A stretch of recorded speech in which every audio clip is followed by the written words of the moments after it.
এই পূজাতে আমার প্রশংসা করার মতো সত্যি কেউ ছিল না, তাই নিজের প্রশংসা নিজেই করতেছি। আমাকে তো আজকে ভীষণই সবকটা লুকে আমার আসলে সুন্দর লাগছে। এইদিকে তো তাকাও না।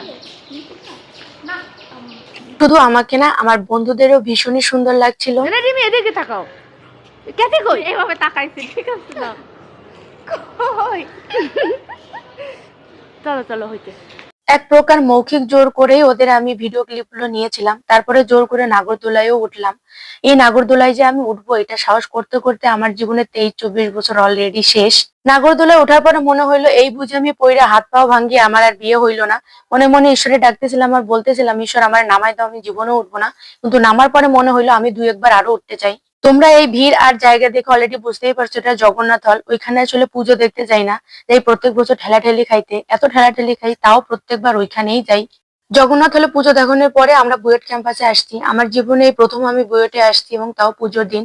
এদের টিমটা ছিল পুরোই নেপালি কালচারে, আমার খুবই ভালো লাগছে।